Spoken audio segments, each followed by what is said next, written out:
Bayangkan sebuah kafe di pusat kota yang ramai. Di sudut ruangan, seorang pria duduk sendirian dengan secangkir kopi, membaca buku. Dia tidak melirik ke kiri atau ke kanan. Tidak mengecek ponselnya setiap 3 detik. Tidak gelisah atau mencari perhatian. Hanya dia, bukunya, dan ketenangan yang aneh di tengah hiruk-pikuk. Di meja sebelah, 3 wanita berbisik sambil sesekali melirik ke arahnya. Bukan karena dia tampan luar biasa. Bukan karena dia memakai pakaian mahal. Tapi karena ada sesuatu yang sangat langka pada dirinya. Sesuatu yang membuat setiap wanita di ruangan itu penasaran. Dia sama sekali tidak membutuhkan validasi mereka. Dan justru itulah yang membuat mereka tidak bisa mengalihkan pandangan. Di sisi lain kafe, ada pria lain. Tampan, berpakaian rapi, terus-menerus mengecek ponselnya, melihat sekeliling untuk melihat siapa yang memperhatikannya, menyesuaikan rambutnya di kaca jendela setiap beberapa menit. Dia mencoba keras. Terlalu keras. Dan setiap wanita di sana bisa merasakannya. Mereka bisa mencium aroma keputusasaan dari seberang ruangan. Tidak ada yang melirik ke arahnya 2 kali. Ini bukan tentang penampilan fisik. Ini bukan tentang uang atau status. Ini tentang sesuatu yang jauh lebih dalam dan lebih kuat. Ini tentang ketenangan batin yang hanya datang dari filosofi stoik yang telah berusia 2000 tahun. Dan jika kamu pikir ini hanya teori romantis yang bagus di atas kertas, tunggu sampai kamu mendengar cerita nyata tentang bagaimana prinsip ini mengubah kehidupan cinta seorang pria secara total. Marcus Aurelius, kaisar Romawi yang paling berkuasa, menulis dalam catatannya tentang prinsip yang sama sekali tidak ada hubungannya dengan menaklukkan wanita. Namun justru prinsip inilah yang membuat seorang pria menjadi magnet alami bagi wanita berkualitas. Dia menulis, orang yang menemukan ketenangan dalam dirinya sendiri tidak akan pernah menjadi budak dari opini orang lain. Dia tidak sedang berbicara tentang kencan atau percintaan. Dia sedang berbicara tentang kebebasan sejati. Tapi efek sampingnya dalam dunia percintaan luar biasa dahsyat. Sekarang mari kita jujur sejenak. Berapa banyak energi yang kamu habiskan minggu ini untuk memikirkan apa yang dipikirkan orang lain tentangmu? Berapa kali kamu mengecek apakah dia sudah membaca pesanmu? Berapa kali kamu mengubah caption Instagram karena khawatir terdengar tidak keren? Berapa kali kamu tidak menjadi dirimu sendiri karena takut ditolak?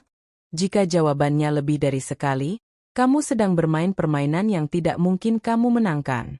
Karena kamu telah memberikan kendali atas kebahagiaanmu kepada orang lain. Dan tidak ada yang lebih tidak menarik dari seorang pria yang membutuhkan persetujuan. Inilah yang tidak dipahami kebanyakan pria. Mereka berpikir daya tarik datang dari mengatakan hal yang tepat, berpakaian dengan cara tertentu, atau memainkan permainan psikologis. Industri dating coach menghasilkan jutaan dolar dengan menjual teknik manipulasi, pick-up lines, dan strategi untuk membuat wanita tertarik. Tapi semua itu adalah omong kosong total. Karena wanita, terutama wanita berkualitas tinggi, memiliki detektor yang sangat sensitif untuk ketidakautentikan. Mereka bisa merasakan ketika kamu sedang memainkan peran. Mereka bisa merasakan ketika kamu tidak nyaman dengan dirimu sendiri. Dan tidak ada yang membuat mereka lari lebih cepat dari itu. Marcus Aurelius tidak pernah mencoba mengesankan siapapun. Dia tidak perlu. Dia telah menemukan sesuatu yang jauh lebih berharga dari validasi eksternal. Dia menemukan nilai internal yang tidak tergoyahkan. Dan inilah rahasianya. Ketika kamu benar-benar tidak membutuhkan persetujuan orang lain, ketika kamu benar-benar nyaman dengan siapa kamu, ketika kamu benar-benar memiliki kehidupan yang bermakna tanpa harus ada wanita di dalamnya, justru saat itulah wanita mulai tertarik secara alami. Tapi tunggu, ini akan terdengar kontradiktif. Bagaimana mungkin kamu menarik seseorang dengan tidak membutuhkan mereka? Bukankah itu egois? Bukankah cinta itu tentang saling membutuhkan? Inilah kebijaksanaan stoik yang paling disalahpahami namun paling kuat. Ada perbedaan besar antara membutuhkan seseorang dan menginginkan seseorang. Kebutuhan datang dari kekurangan. Kebutuhan adalah keputusasaan. Kebutuhan adalah kamu tidak lengkap tanpa orang lain. Keinginan datang dari kelimpahan. Keinginan adalah pilihan. Keinginan adalah kamu sudah lengkap, tapi kamu memilih untuk berbagi kehidupanmu dengan seseorang karena mereka menambah nilai, bukan karena mereka mengisi kekosongan. Pikirkan seperti ini. Ketika kamu lapar sekali, kamu akan makan apa saja. Kamu tidak pilih-pilih. Kamu putus asa. Tapi ketika kamu sudah kenyang, ketika kamu memiliki banyak pilihan, kamu bisa memilih makanan terbaik. Kamu bisa menikmati prosesnya. Kamu tidak terburu-buru. Sama persis dengan percintaan. Pria yang putus asa akan menerima perhatian dari siapa saja. Dia akan menurunkan standarnya. Dia akan mengabaikan red flags. Dia akan menoleransi perlakuan buruk karena dia takut kesepian. Pria stoik, dia sudah bahagia sendirian. Dia memiliki misi, tujuan, dan kehidupan yang bermakna. Jadi dia bisa santai, memilih dengan bijak, dan tidak pernah kompromi pada nilai-nilainya. Dan wanita bisa merasakan perbedaan ini dari jarak 1 kilometer. Mereka bisa merasakan energi kelimpahan versus energi kekurangan. Mereka bisa merasakan pria yang nyaman dengan dirinya sendiri versus pria yang mencari validasi. Dan secara biologis, psikologis, dan emosional, mereka tertarik pada yang pertama dan menghindari yang kedua. Sekarang mari kita bicara tentang sesuatu yang sangat spesifik. Momen ketika kamu bertemu seseorang yang kamu suka. Jantungmu berdebar. Tenggamu berkeringat.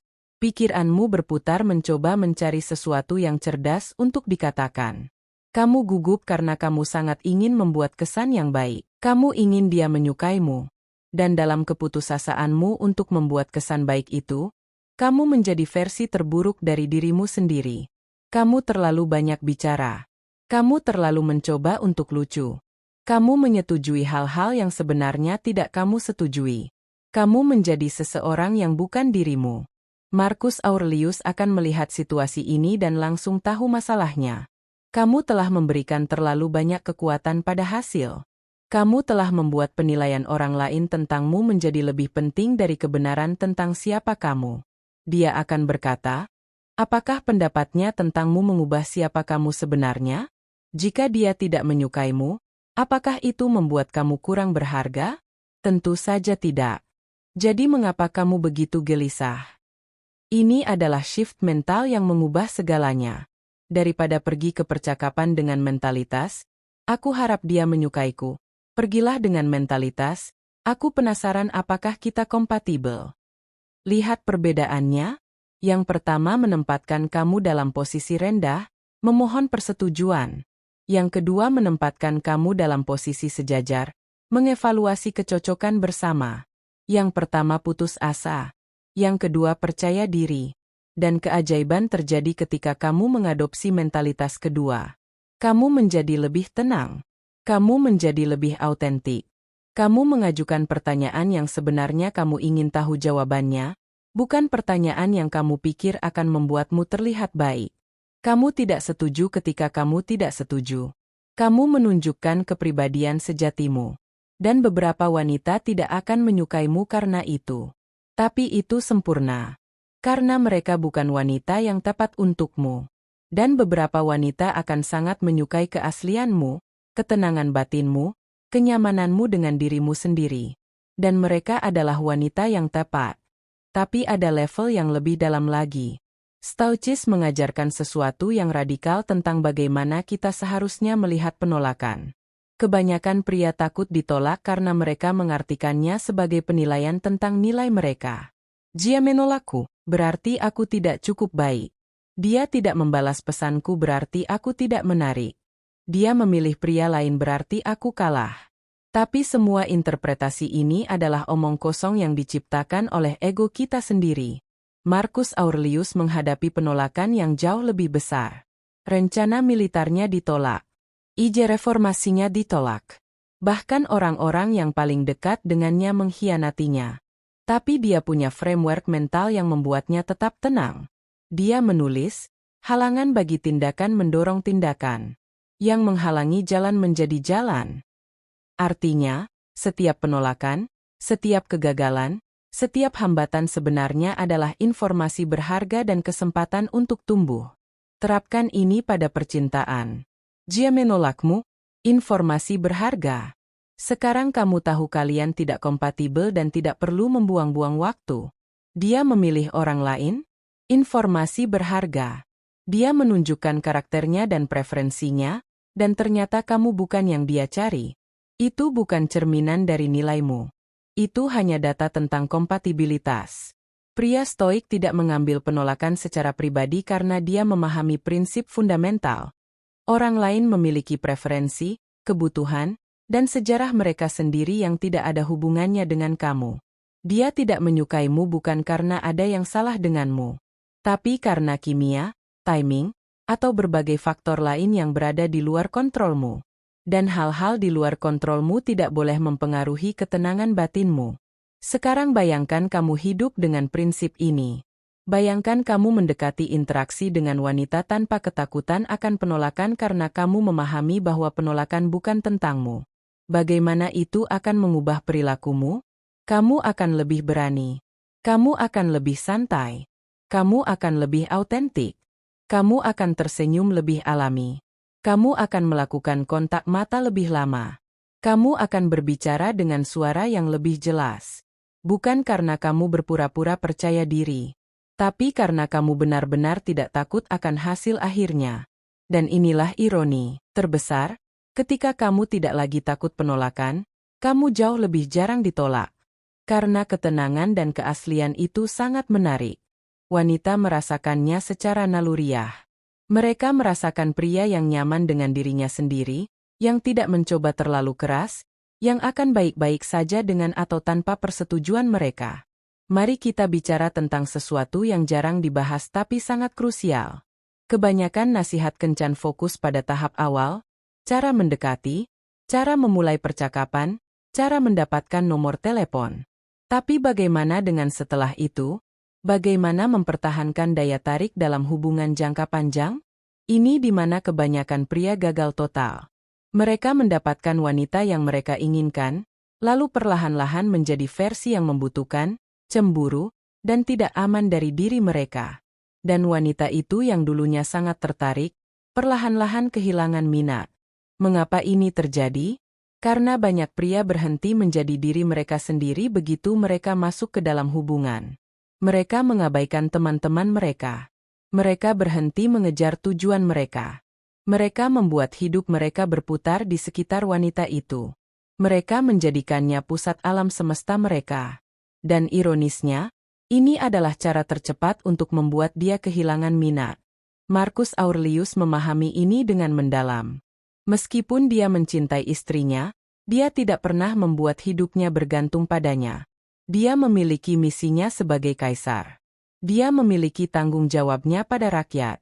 Dia memiliki latihan filosofisnya. Dia adalah pria yang lengkap dengan atau tanpa hubungan. Dan ini adalah yang membuat hubungannya tetap kuat. Prinsip stoik di sini sangat jelas. Kamu harus memiliki kehidupan yang bermakna di luar hubunganmu. Kamu harus memiliki tujuan, misi, passion yang membuat hidupmu berharga bahkan jika kamu sendirian. Karena ketika kamu memiliki ini, kamu tidak pernah menjadi membutuhkan. Kamu tidak pernah menjadi cemburu tanpa alasan. Kamu tidak pernah mencoba mengontrol pasanganmu karena kamu tidak takut kehilangannya.